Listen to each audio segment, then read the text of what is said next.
Hello dear students, welcome to my YouTube channel study with Tanishka. आज की इस video में हम इंडियन ज्योग्राफी से रिलेटेड क्वेश्चन आंसर के बारे में चर्चा करेंगे। चलिए, ये सभी क्वेश्चन हमारे नदियों पर आधारित प्रश्नोत्तर हैं। ये सभी बहुत इंपॉर्टेंट क्वेश्चन हैं।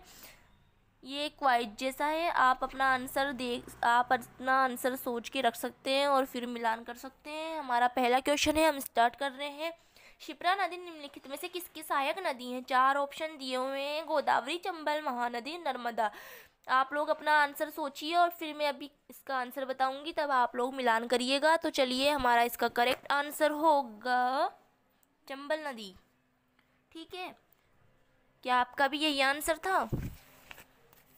इसके साथ साथ आपको व्याख्या भी दी हुई मिल जाएगी। यहाँ चंबल नदी मध्य भारत में यमुना नदी की सहायक नदी है। ये जानापाव पर्वत महू से निकलती है। इसका नाम प्राचीन नाम चरमवाती है। ठीक है, ये इसकी सहायक नदी है। सब कुछ थोड़ा दिया हुआ है, आप लोग इसको नोट कर लीजिएगा, यह आपके लिए हेल्पफुल रहेगा।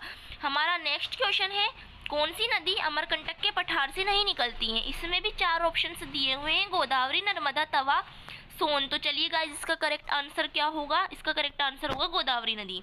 ठीक है, गोदावरी नदी अमरकंटक के पठार से नहीं निकलती। कहाँ से निकलती है ये पश्चिमी घाट में त्रयंबक पहाड़ी से निकलती है। नेक्स्ट क्वेश्चन है, महानदी, नर्मदा तथा सोन नदियां भारत से निकलती हैं।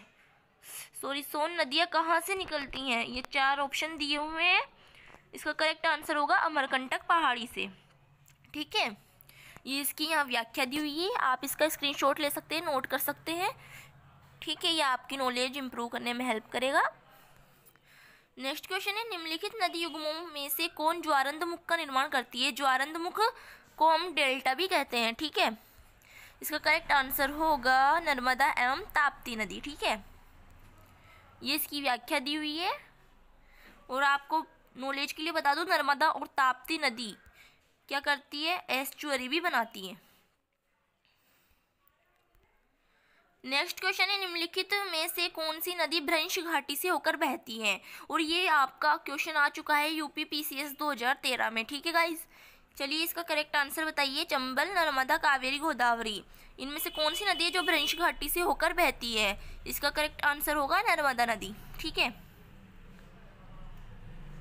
और साथ में ताप्ती नदी भी है जो भ्रंश घाटी से होकर बहती है, लेकिन वो ऑप्शन में नहीं है। निम्नलिखित में से किस नदी के मुहाने पर डेल्टा नहीं बनता है? कावेरी, महानदी, गोदावरी और ताप्ती। इनमें से करेक्ट आंसर होगा, देखिए गाइस, यहाँ तापी लिखा हुआ है। ताप्ती नदी को तापी नदी भी कहते हैं, आप लोग कंफ्यूज मत होइएगा। और इसका करेक्ट आंसर है तापी नदी, मतलब ताप्ती नदी जो डेल्टा नहीं बनाती है। इस नदी को सूर्यपुत्री भी कहा जाता है।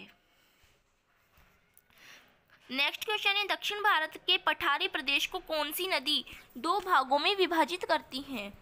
तापी नदी, नर्मदा नदी, माही नदी, साबरमती नदी। इसका करेक्ट आंसर होगा गाइस नर्मदा नदी। ठीक है, ये इसकी व्याख्या है, आप इसको नोट कर लीजिए गाइस। हमारा नेक्स्ट क्वेश्चन है, दक्षिण भारत की नदियों में सबसे लंबी नदी कौन सी है? ये 4 ऑप्शन दिए हुए, गोदावरी, कृष्णा, कावेरी, नर्मदा। इन चारों में से करेक्ट आंसर होगा गोदावरी नदी। ठीक है, ये इसकी व्याख्या दी हुई है, दक्षिण भारतीय नदियों में गोदावरी सबसे लंबी नदी है। हमारा नेक्स्ट क्वेश्चन है, निम्नलिखित में से किस नदी को वृद्ध गंगा के नाम से जाना जाता है?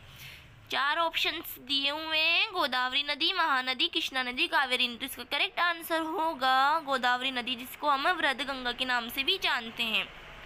गोदावरी दक्षिण भारत की एक प्रमुख नदी है और ये नदी दूसरी प्रायद्वीपीय नदियों में से सबसे बड़ी नदी है और इसे दक्षिण गंगा भी कहा जाता है। इसकी उत्पत्ति त्रयंबक पहाड़ी से हुई है। ठीक है, हमारा इस सीरीज का लास्ट क्वेश्चन है, गोदावरी नदी का उद्गम स्थल कौन सा है? अभी इसके पहले वाले क्वेश्चन में हमने इसको देखा था, बस ये घुमा के पूछा गया है। इसका करेक्ट आंसर होगा त्रयंबक गांव में त्रयंबक पहाड़ी से निकलती है। ठीक है, ये सीरीज यहीं कंप्लीट होती है। मिलते हैं नेक्स्ट सीरीज में, तब तक के लिए बाय।